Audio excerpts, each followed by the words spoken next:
Now I'd like to introduce my friend Daniel Amen, who is a prominent psychiatrist. He has published over 49 scientific articles on brain imaging. He's also a 4-time New York Times bestselling author.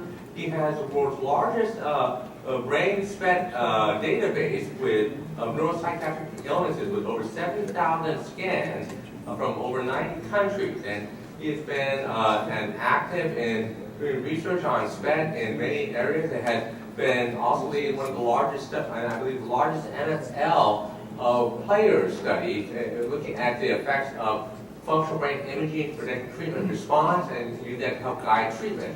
And he is here to present the opposite side of the coin on how Spect imaging could be clinically useful. So without further ado, I'd like to invite Dan Amen to speak. Thank you.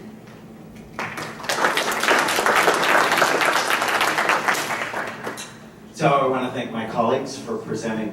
I think in many ways it was sort of the perfect academic setup for this debate, because when you think of the world in academia versus in clinical practice where you're treating thousands, at the Amen clinics we treat thousands of patients every month, that there is a wild difference in how you approach individual patients. So I'm going to share that with you.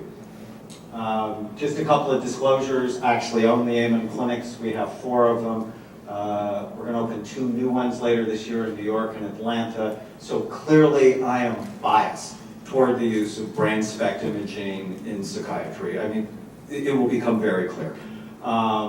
We also have licensing agreements because other places do this as well. Sierra Tucson, a large psychiatric hospital in Arizona, the Hazleton Hanley Center in Florida, there's an outpatient clinic in Texas. So there are perhaps 25 of us around the world who are using brain Spect imaging in daily clinical practice. I wanted to start with this slide though. Could Spect have helped to prevent the tragedy that happened this week with Junior Seau and others like it? And I would argue absolutely it could have. So I've been doing scans since 1991, and it became very clear to me that people who played contact sports, especially football, had a higher incidence of brain damage and psychiatric illnesses. And I looked at it from the sidelines, so to speak. Let's see if I can get this to go forward. There we go. And in 1994, the NFL formed its concussion committee. And in the 18 years since, it has actually never sponsored a functional brain imaging study. Instead, they did studies on brain injuries in rats. Roger Goodell was called in front of Congress in 2009, and he said the NFL didn't know if playing football caused long-term brain damage. They were studying the issue. Congresswoman Maxine Waters looked at the commissioner and said, "Commissioner, having you study traumatic brain injury in football is like having the tobacco companies study lung cancer. It's a conflict of interest."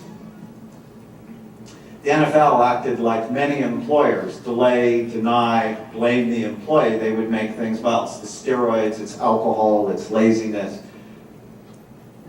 The problem with this position, and I would actually argue the problem with the position of not using imaging in clinical practice, is if you don't admit you have a problem, you can't do anything to solve it. Psychiatry has a very serious problem. Our outcomes, according to Tom Insel, the director of the National Institute of Mental Health, are really no better than they were in the 1950s. That should be frightening to us. Many brain-damaged NFL players were left without help or hope. They were being denied disability on a wholesale basis. And through a series of events, from 2009 to 2011, Dr. Wu and I, in concert with the Los Angeles chapter of the NFL Players Association, performed the world's largest brain imaging study on active and retired NFL players. Spect helped to change everything. So we published our first paper last year in an APA journal, the Journal of Neuropsychiatry and Clinical Neurosciences, where we looked at 100 players, compared them against a normal database, and there was just damage seen nearly everywhere in the brain. Prefrontal cortex, temporal lobe, cerebellum, parietal lobes. It was P with 14 zeros, 1. This is level of significance of the low activity in these players' brains. There was no areas of high activity. But we're looking at this from a clinician standpoint. So as soon as I began to see their bad brains, the last thing I'm going to do is go, I'm sorry you have a bad brain. I wanted to see if we could fix it, to see, can you in fact rehabilitate these brains that are damaged? And I would also submit to you, a very large percentage of what happens in psychiatric medicine is the result of traumatic brain injury that no one has thought about or looked at. So what did we do? We put these players on what I called a Brain Smart program. Multiple vitamin fish oil, high-dose fish oil, and a brain supplement that contained 2 things to boost blood flow, 2 things for acetylcholine, a potent antioxidant, and something to stabilize brain blood sugar. We then taught them to avoid things that hurt their brain and do things that help their brain, like a good clinician should do. And then what we did ahead of time is we did Spect scans, quantitative EEG, neuropsych assessments, and standardized clinical measures. At the end of the study, which ranged anywhere from 2 months to a year, 80% of our players showed high levels of improvement in memory, attention, mood, motivation, and sleep. The problem is, all of the news media reports have been about chronic traumatic encephalopathy, football dementia, and hopeless. And so we now have, for the second time, this is going to be a signature of NFL suicides, players shooting themselves in the chest so that they can donate their brains to Boston University's CTE program. And I think that's crazy. What they need to know is, with imaging, what it does is it helps to direct, is there hope for treatment? It's not about making a diagnosis of bipolar disorder, depression, schizophrenia. I would argue most competent psychiatrists can do that within an hour doing a good, thorough history. It's about understanding the underlying physiology of individual patients. So I'll give you an example from our study.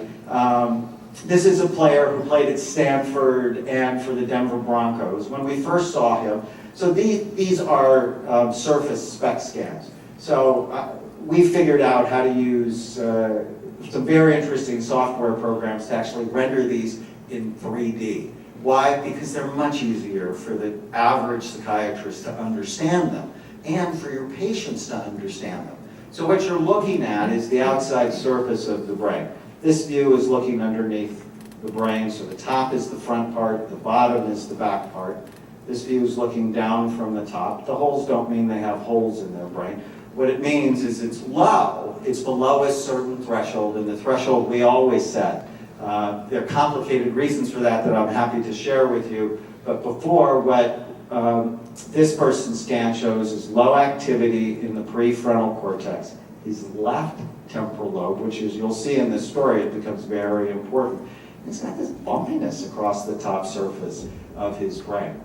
After treatment, this was just with the lifestyle changes and supplements. His brain showed remarkable improvement, and his memory improved from the 5th to the 53rd percentile. This was actually not unusual in the responses for our patients. 2011, the NFL changed everything. They had been in active denial. They fired their whole concussion committee, appointed 2 really reputable neurosurgeons to head it, including Rich Ellenbogen, and he said you have to put concussion posters in every NFL locker room. None of this was possible without the clinical application of neuroimaging. What we're talking about today is very important for the lives of millions of our patients today, not decades from now, because we don't have time to wait. Spect is evidence-based. Now, I heard people talk, well, it's not ready, there's not enough. And a lot of people, they'll come to me and they go, oh, there's not enough science behind Spect. And I just get curious and go, well, do you read? I mean, if you actually read the scientific literature that underlies this, on our website today, there are 2,571 scientific abstracts on functional imaging as it relates to psychiatric and neuropsychiatric illnesses. There are thousands of studies on tens of thousands of patients. Dementia has 210 studies, brain injury 96, epilepsy is 253, ADHD 92, and so on. Now, they're not the perfect studies, I will grant you that, but when you look at the studies, they tell a very compelling, coherent, consistent story. Now, there are generally accepted indications for brain SPECT by influential political bodies. And the standard generally accepted indications, and this actually comes from Mike DeVue, the first group who took the Kahn position last year. This is actually, I stole his slide. That generally accepted in cerebral vascular disease, epilepsy, dementia, traumatic brain injury, encephalitis, and movement disorders. And I would argue those are very common issues for practicing psychiatrists. The 2009 European Society of Nuclear Medicine said SPECT can also be useful in other indications, such as psychiatric diseases, e.g. for follow-up of depression. If psychiatrists only ordered SPECT for these accepted indications, we would be ordering hundreds of thousands of these procedures a year. Yet psychiatry remains the only medical specialty that rarely looks at the organ it treats. Neurologists look, cardiologists look, orthopedic doctors look, GI doctors look, your gynecologist looks, psychiatrists, yes. We still make diagnoses today exactly like we did in 1840 when Abraham Lincoln was depressed. We use symptom clusters and mental status exams. That's got to upset some people, that we have to have come a much longer way than to be stuck in the 1840s. The DSM-4, 5, 3, 3R, whatever, is hurting us because it is not based on any underlying neuroscience. Giving someone the diagnosis of depression is exactly like giving them the diagnosis of chest pain. So when you were talking about these studies don't work in depression, of course they don't work in depression, because depression's not one thing. Think about it with me. How many causes of chest pain are there? There's probably over 100 causes of chest pain. If you gave everybody the same treatment for chest pain, some people would get better, but most people wouldn't. And what happened with the STAR-D study? Their first tryout with an SSRI, Harry said, it's reasonable to start with an SSRI. I would argue it's totally not reasonable to start with an SSRI. At least according to STAR-D, 31% of people responded the first time out. And Tom Insel said 30% is about the average of placebo. I call that psychiatry's dirty little secret, except now 60 Minutes just did a big show on it, and it's no longer it's our dirty little secret. It's our dirty laundry in front of the whole world. So are you waiting for the perfect study before helping your patients? Look at this slide carefully. Other specialties don't. This is from JAMA and the Archives in Internal Medicine. The cardiology guidelines, only 11% of recommendations have A-level scientific evidence. Multiple randomized clinical trials. 41% B-level means one randomized controlled trial, and 48% expert opinion. Infectious disease, it's about the same. It should horrify. I mean, we have wonderful tools that can help people now, but we have our academic colleagues going, not yet, can't use it, we can't tell anything. And I just think that's wrong. major textbook discussed the clinical applications of brain SPECT imaging. Brand new textbook from Ron Van Heertem and Tchaikovsky, Functional Cerebral SPECT and PET. Morton's nuclear medicine textbook in 2007. The comprehensive textbook of psychiatry. Dr. Wu and I wrote the chapter on functional imaging. And these are direct quotes from those books. Many SPECT indications reimbursed. Rest versus stress, valuable in ADHD. Patterns for OCD, TBI, violence, and toxic exposure. Now, I'm going to argue that there's a better way. And it's not just ordering scans and that's fix everything. But it's a comprehensive clinical assessment plus brain SPECT imaging. And I'll argue that SPECT is in fact the best tool because it's widely available. There are SPECT cameras in every major hospital in the world because they do SPECT bone studies and SPECT heart studies, SPECT lung studies. So SPECT cameras are everywhere. So comprehensive clinical assessment plus brain SPECT imaging. Now you get more targeted treatment which significantly improves outcomes. Now, SPECT is not a doctor in a box. You have to blend imaging with clinical history. Making a DSM-4 diagnosis is not a good reason to order a SPECT scan. You can tell clinically if someone has ADHD, depression, OCD, PTSD, schizophrenia, or bipolar disorder. These are symptom-driven diagnoses, but they don't tell you about the underlying pathology. Symptom clusters will never tell you if you're dealing with a toxic brain, something we see commonly in schizophrenia.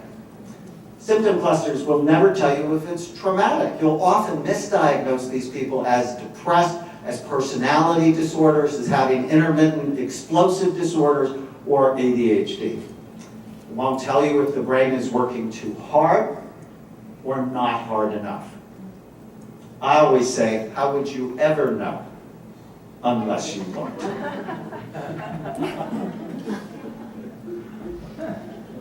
So here's an example. 45-year-old firefighter failed 4 marital therapists on the verge of divorce and tearing his family apart. He was labeled as treatment resistant, personality disorder, 3 episodes of severe smoke inhalation on his history after we got his scan, and I pushed him. I'm like, why do you have a toxic brain? Are you drinking? Are you a drug addict? No. His wife said, no. He doesn't need another therapist. He needs someone to rehabilitate his brain. Or this, one case that just happened this year with me, a 56-year-old man who's anxious. Will his doctor unknowingly hurt him?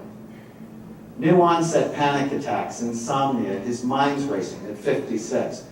Put on an SSRI, which is, many people would think be the reasonable way to start. Made him suicidal. He was worse. Benzos gave him brain fog. He hated how he felt. Sleep meds, he said, would put him in a tailspin for days. His doctor kept upping the dose. He's suicidal when he came to our clinic.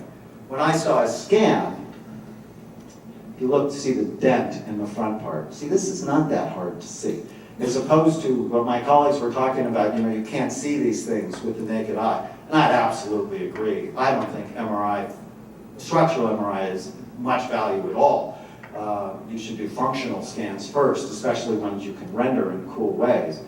He's got damage to the left temporal frontal region of his brain into his prefrontal pole. And I said, Andrew, did you have a head injury? And he said, yeah, I fell off my bike. It was mountain biking. And I fell and I broke my helmet, but I didn't lose consciousness. I said, when did your symptoms start? He said, about 2 weeks after the accident.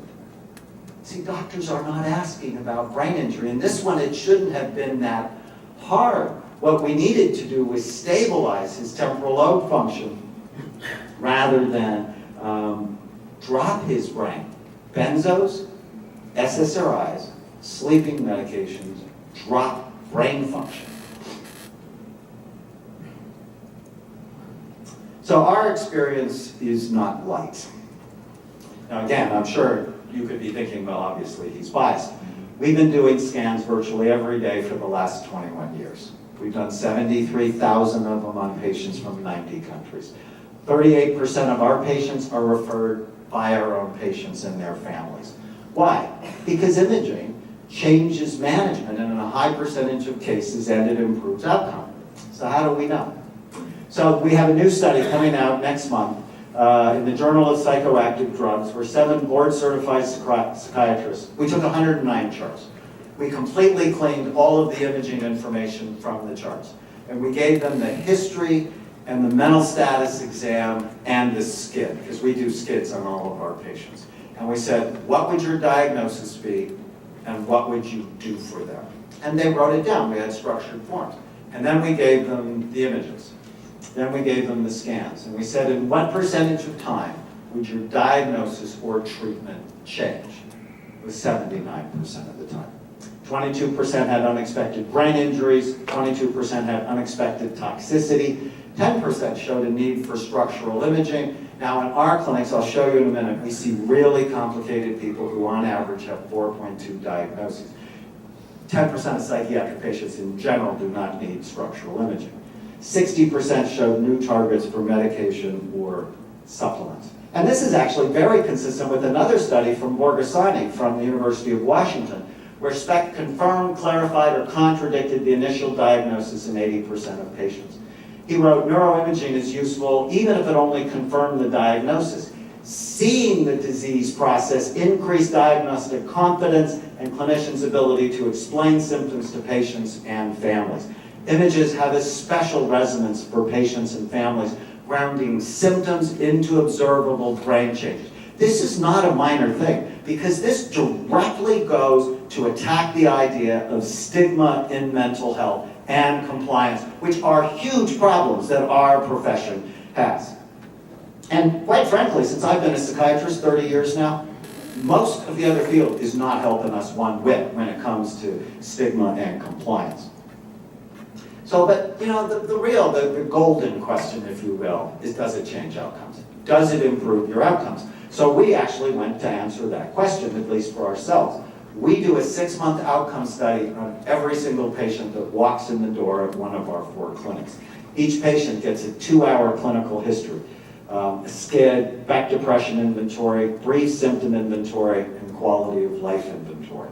In addition, when we do scans, we don't do scans in everyone. We do a rest and a concentration scan, so we do 2. One at rest and one when they're doing the Connors CPT. It's a 15-minute test of attention. And then we follow them at 6 weeks, 3 months, and 6 months. And at 6 months, we repeat the quality of life inventory, the back depression inventory, the brief symptom inventory, and then we ask them if they're better and how compliant they are. The first 300 consecutive patients, on average, they had 4.2 diagnoses. They failed 3 providers and 4 medications. 77% of our patients, significant improvement across all measures. Quality of life significantly increased a whole category in 83% of them. That's actually very consistent with the study from Creighton. So I don't know if you're aware, but when I first started doing brain SPECT imaging, the APA was actually very excited about it. There were all-day courses sponsored. I went to one of the first ones in 1992, and I taught in the one in 1993. And in 1993, Sam Mayer and Tom Yeager from Creighton presented a study of 100 hospitalized bipolar teenagers. And I would, if you want to do this at UT Houston, I would be so helpful to help you replicate this. 50 were scanned on the day of admission. 50 of them were never scanned.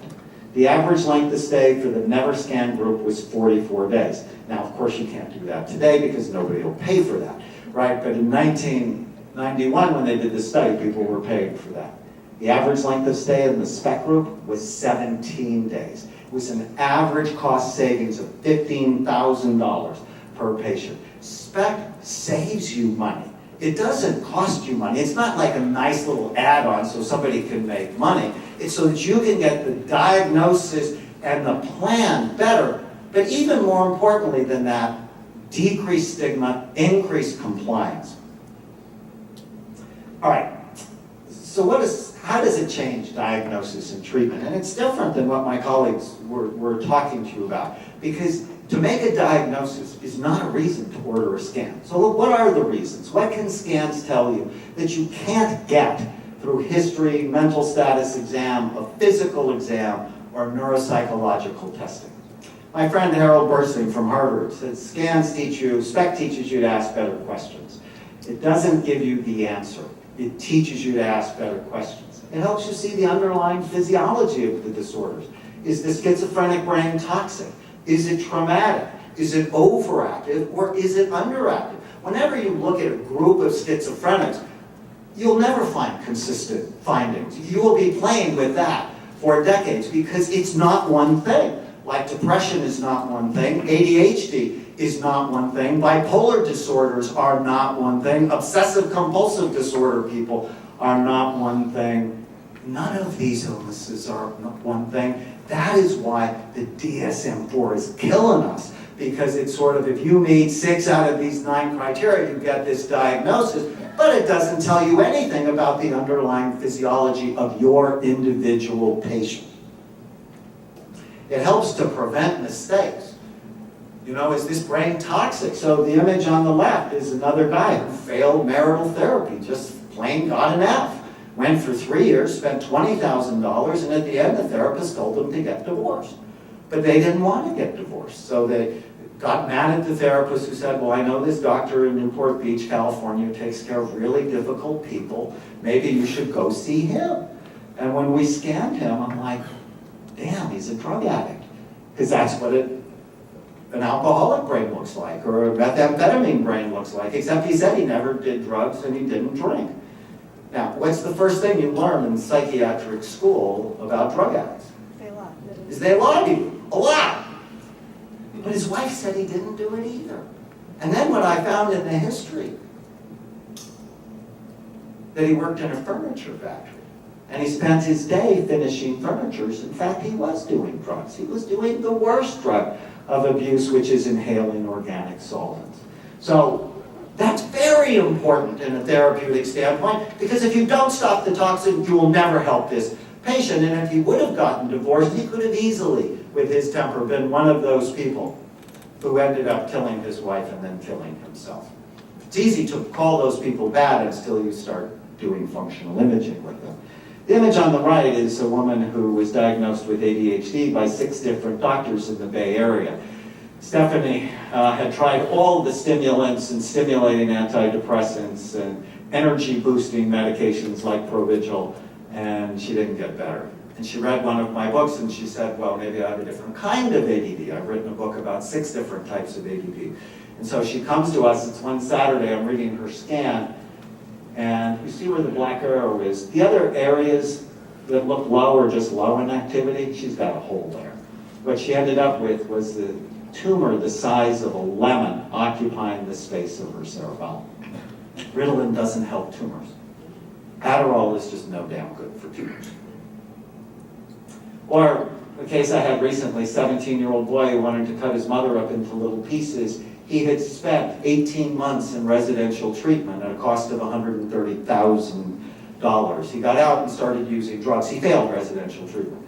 He then got out, started using drugs, went to a drug treatment program at $30,000. And on the day he got out, he started using drugs. And the counselor said, well, maybe you should go to the Avon Clinic. And when I saw him, he hated his mother because he felt abandoned by her. Yes, of course, there are psychological issues with our patients. But wanting to cut her up into little pieces, I'm thinking that's a little extreme. When we scanned him, he's missing like large chunk of his frontal and temporal lobe. He had a normal neurological exam. He had a cyst the size of a tennis ball occupying the space of his left frontal temporal lobe region. So the first thing to do is not give him Abilify. It's to call the neurosurgeon and have him drain it. We've seen 20 of these at the Amen clinics. 19 of them are left-sided, and they go along with violence. Now, does that mean you drain every subarachnoid cyst? No, you drain them when they're symptomatic. How would you know? How could psychiatry, how could our profession have helped this child if we waited more decades before we actually used these tools in clinical practice? Spect clearly adds in the diagnosis and treatment of substance abusers, because if you see your damaged brain, it really helps to break the knot. It increases compliance because people develop brain envy. It helps you understand comorbidity. In a study we just did at Sierra Tucson, 44% of the new admissions to their hospital had clear histories of traumatic brain injury. It helps you follow treatment, and it's really cool in education and prevention. We have a poster that hangs in about 100,000 schools, prisons, and counselors' offices around the world. So these are some of the early brains that I saw. I was the director of a dual diagnosis unit when I started ordering scans. And I love this picture because it's one of my alcohol and cocaine addicts before. And then when he stopped because he didn't want to continue hurting his brain, a year later it was much better. So the scans in their own way offer hope that if I do the right things, this can be better. Helps patients because they can see that they have a problem, so compliance goes up. It's actually the first scan I ever ordered on an ADD woman. I actually knew she had ADD. She wouldn't take treatment for it. And I said, well, why don't we study you? And what's interesting, all the patients like it. They're like, oh, you want more information before you tell me I have a chemical imbalance and I have to take this medication for the rest of my life. They sort of like getting more information. And when I showed her that when she tried to concentrate, her prefrontal cortex deactivated. I published this study in the Journal of Psychoactive Drugs. If your brain does this and you have symptoms of ADD, you have an 85% chance of responding positively to a stimulant. If on the other hand, your brain activates when you try to do a concentration task, you have an 85% chance that stimulants will make you worse. So that's very hopeful. Anyways, for her, it was just seeing the pictures that made a big difference. It helps families. I mean, the help for families is dramatic because patients and families see these problems as medical, not moral. Dramatically decreases shame, guilt, stigma, self-loathing, and anger. It increases forgiveness and compassion. So you can't do that in a psychotherapy session where it's going to take you a long time. We have nothing else in psychiatry that is this powerful or this immediate. So just yesterday I got this very cool scan. 17-year-old boy came to see us. He actually had viral encephalitis, was depressed and irritable, which is why he ended up at the Amen clinics. We saw overall low activity in his brain, especially in his temporal lobes, bilaterally, and in his posterior frontal parietal region. So one of the things that I do, and scans have taught me, that some of our medications are in fact toxic to brain function. See, if you never look, you never know. If you never look, you're never responsible for making someone's brain worse. So we've actually started to embrace alternative treatments, and one of the ones I like for low activity brains is hyperbaric oxygen treatment.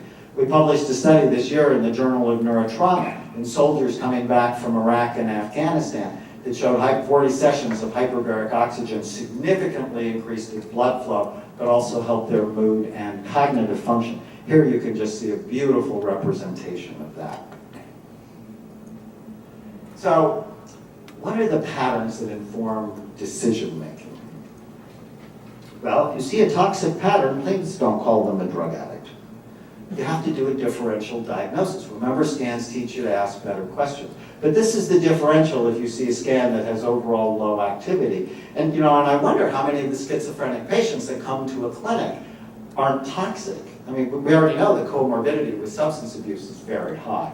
Or chemotherapy brains can look like this. Or environmental toxin. You've been exposed to mold because you had flood in your house. You had carbon monoxide poisoning like our firefighter. You've had anoxia from a near drowning episode. You've had an infection. And here on the East Coast, Lyme disease is very common and very abnormal on scans. Hypothyroidism, anemia. So it causes you to work up why this person has this particular brain. So you stop the toxin, whatever it is. You put them on a brain rehab program, and these are just pieces of it. Well, what if you have overall increased perfusion? So you have the opposite. Typically, so this is what we call an active scan. Blue is average activity, red and white are the most active parts of the brain. In an adult brain with HMPAO Spect, the cerebellum is active, and everything else is relatively quiet. And this has been reported in, I think, 46 studies now. People who tend to be bipolar mania have increased activity, but if they have increased activity, please don't say they're bipolar, because it may be an inflammatory process. Or I described a ring of fire pattern with ADHD. It's typically made worse with stimulants. So the goal here would be to work up potential inflammation, such as lupus or food allergies, and then calming intervention. So you take someone with depression, you go, what's the pattern? And then you target the pattern, you target treatment to the pattern. Or they have traumatic brain injury, much more common than most people would ever know. And you'll see focal deficits, asymmetries, prefrontal flattening, temporal pole problems, contracousites, or this very interesting term called cross-cerebellar diaskesis, which means if you damage one of the front hemispheres, the opposite side cerebellum turns off. The cerebellum is the disrespected part of the brain. If you use imaging on a regular basis, you'll see many cerebellar abnormalities. It's just a fascinating part of the brain. Past brain trauma? The headline, Wall Street Journal. Researchers from NYU, past brain trauma linked to alcoholism and drug abuse, homelessness, depression, anxiety, suicide, learning problems, all psychiatric issues. How would you ever know if you never looked? And what I found doing imaging is, in fact, I have to ask people 10 times whether or not they've had a brain injury. One of our NFL players, he played 12 years in the NFL. I'm like, Marvin, did you ever have a brain injury? He said, no. His brain looked terrible. I'm like, are you sure? Never got your bell rung? Never, like, went the wrong way? He's like, no. I said, well, what about before football? No. And then you have to, like, get really specific with them. Have you ever been in a car accident? He said, my God, Dr. Amen, I was. I said, what happened? I was driving on a mountain pass. We got into an accident. We're in a Volkswagen Bug. Marvin's 6'5". I'm like this.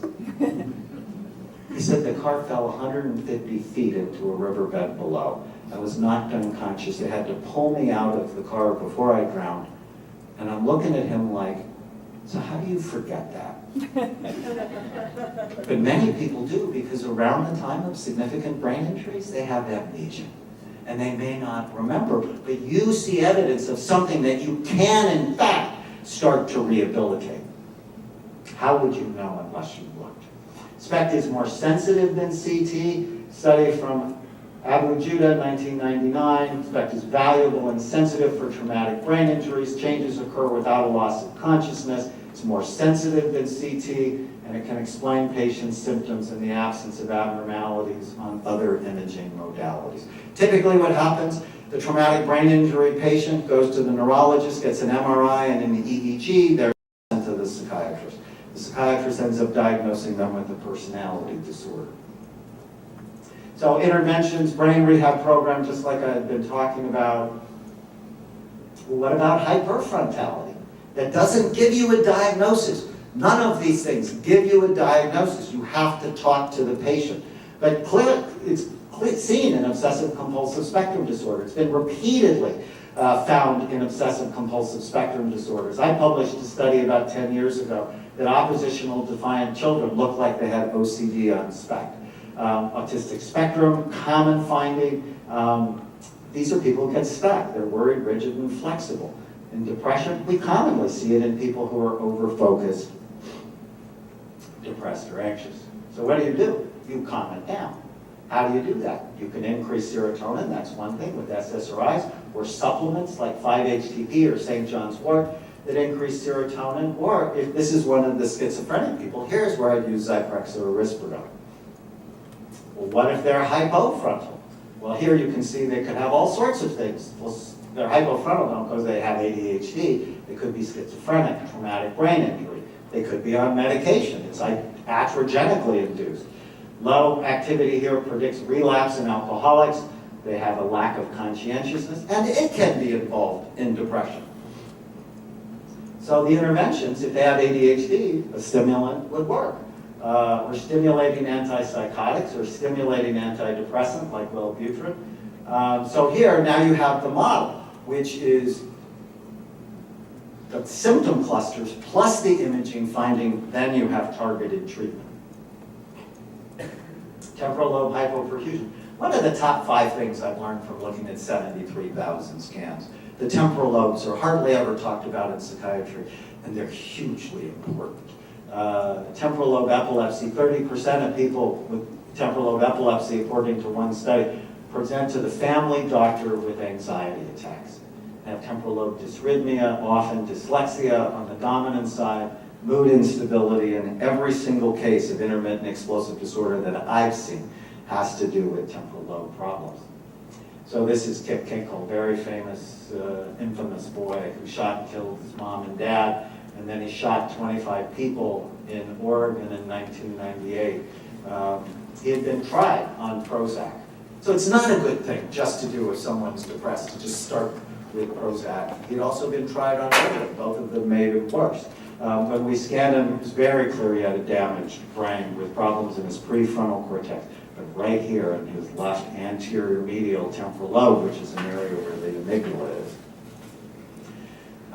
Dr. Anbali, who's here, sent me this case recently from our Reston clinic outside of DC. 7-year-old boy who fell out of a shopping cart, personality changes, angry, aggressive, vicious toward his younger brother, heard voices, saw little people. His MRI, CT, and EEG were normal, but the mother knew there was something wrong. Seen by the primary care doctor, neurologist, psychiatrist, and psychologist. The psychiatrist said, go back to the neurologist. The neurologist said, go back to the psychologist. Only the psychologist seemed to think it was traumatic brain injury. If you look, he's got this left-sided problem. Whenever you see asymmetries like that, think brain injury, but it's this area here in our experience, if you damage the amygdala, it often goes with significant problems. So if they have temporal lobe problems, we use anticonvulsants if they're irritable, mood instability or anxious, memory-enhancing medications if memory problems or learning problems are present, sometimes biofeedback. I'm almost done. All right, so 8 ways Spect will change everything you do. If you get scanned yourself, the first thing you will develop is brain envy. You'll want a better brain. So I scanned myself. I got so excited about this. I mean, you can tell I'm passionate about it. I scanned myself. And I went, yuck, when I'm 37. I'm like, that's not very good. And I actually don't drink, never did drugs. But I played tackle football for a couple of years and got my bell rung on several occasions.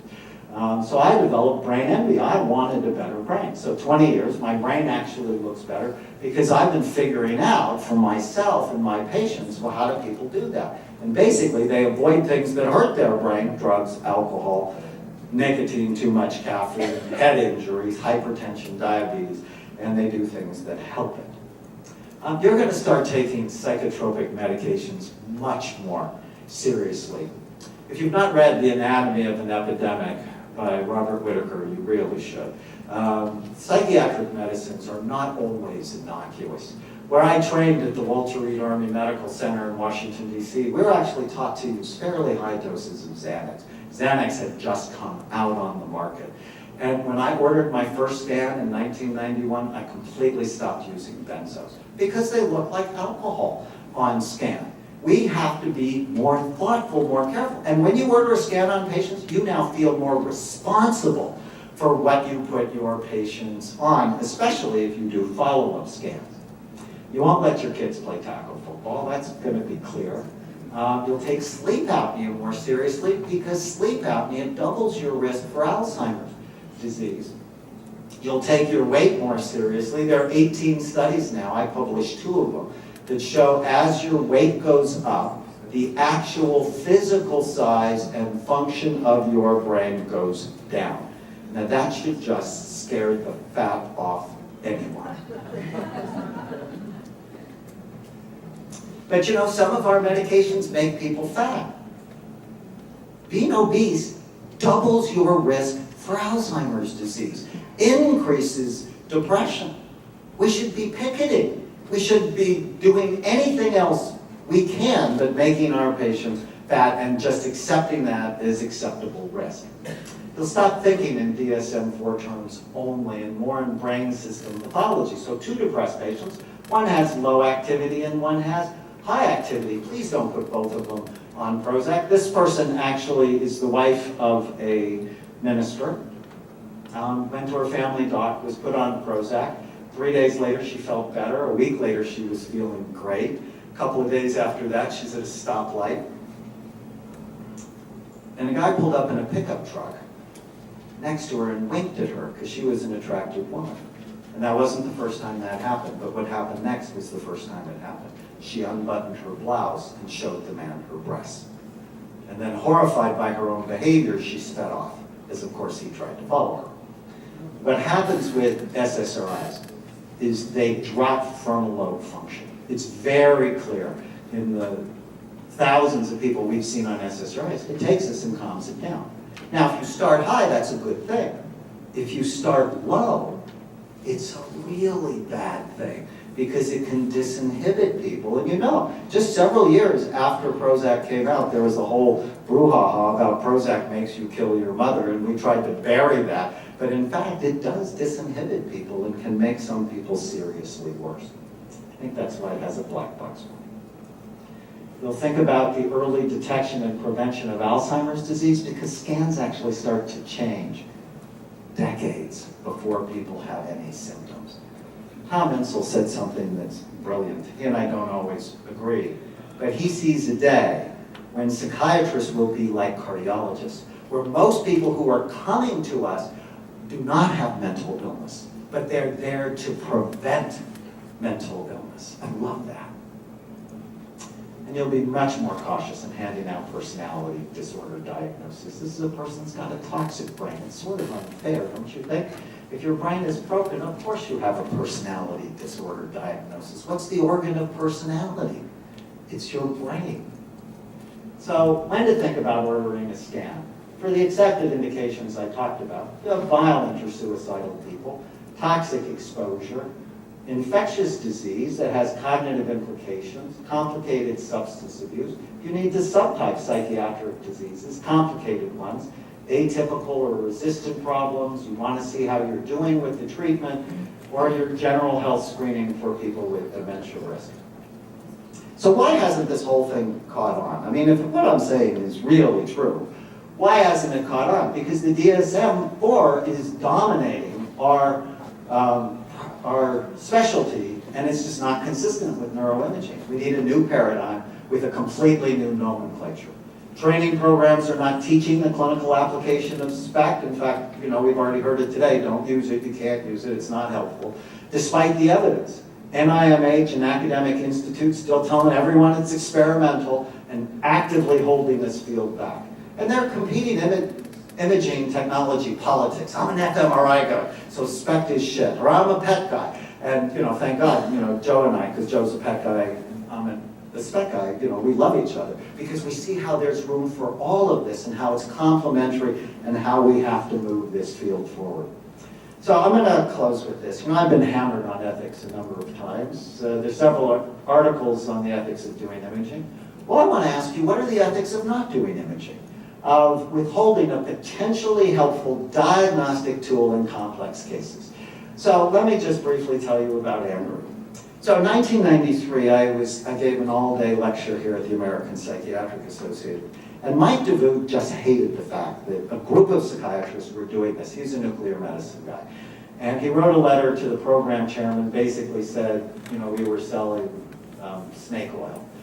Of course, he didn't know that snake oil is actually 23% omega-3 fatty acids. And I have to tell you, if you knew me personally, you would know I'm actually fairly anxious and I like people to like me. And so being in the middle of a political scientific storm had no interest because I wasn't prepared for it. And so I stopped talking about our work for 2 years. And then in April 1995, I got a call late one night from my sister-in-law, Sherry, who told me my 9-year-old nephew, Andrew, who's my godson, attacked a little girl on the baseball field that day for no particular reason. And I'm like horrified. I'm like, what else is going on with him? And she said, Danny, he's different. He's mean, he's surly. I don't know what's the matter with him. I went into his room today after this incident, and I found 2 pictures that he had drawn. One of them, he was hanging from a tree. The other picture, he was shooting other children. I'm like, I want you to bring him to see me. And so we scanned him, and what we found, this is the first temporal lobe cyst that we found. He had a hole in his middle cranial fossa, and we got an MRI then. He had his cyst the size of a golf ball. I called his pediatrician. I said, you find someone to take it out. The pediatrician talked to 3 neurologists. All of them said they wouldn't touch it. And I'm like, excuse me? He said, no. They said they wouldn't operate on it until he had real symptoms. And at that point, I lost it. I started screaming at him, what do you mean real symptoms? I have a homicidal, suicidal child. He said, I think they mean neurological symptoms. You know, this divorce between neurology and psychiatry was a really bad divorce. So I thought to myself, neurologists, neurosurgeons. So I called the neurosurgeon at UCLA. You'll actually know him. His name's Jorge Lazareff. He's the one that separated the Guatemalan twins that were connected at the head. He was famous for me beforehand because what he told me, he said, Dr. Amen, when we have kids with these cysts that are symptomatic, we take them out. Obviously, he's symptomatic. So Andrew had it taken out. And after the surgery, I got 2 phone calls. One of them was from his mother, who said the surgery went really well. And when Andrew woke up from surgery, he smiled at her. She said, Danny, he hasn't smiled at me for a year. And then I got a call from Dr. Lazareff, who said, oh my God, Dr. Raymond, the cyst was so aggressive it actually thinned the bone over his left temporal lobe. If he would have been hit in the head with a basketball, he would have been killed immediately. Either way, in 6 months, he would have been dead. This is my passion for doing this. I lost my anxiety because I realized there are a lot of kids like Andrew who we as a profession throw away. We send them off to residential treatment. When we don't fix them, they end up in jail or they end up on the street, and that is criminal when we have tools that can help them today. What do you think would have happened to Andrew if I wouldn't have figured this out, if he wouldn't have done it? He'd have been in a residential treatment facility or jail. Well, today, he works. He has a girlfriend. He owns a house. He's employed. He pays taxes. This is important. This is not an unusual case. By not using imaging in clinical practice, we hurt patients and their families. We hurt our society. We diminish our profession. We mislabel and mistreat patients. And I think soon it will be malpractice to not use imaging in complicated cases. Will you be left behind? People are doing this. This is not just my clinics and I'm the only one doing it because I make a lot of money at it. This was a huge investment on our part and the parts of many people around the world. We have a new interest group that we're forming, the International Society for the Clinical Advancement of Neuroimaging. I like it because it says I scan. And I offer you to join us. Thank you so much.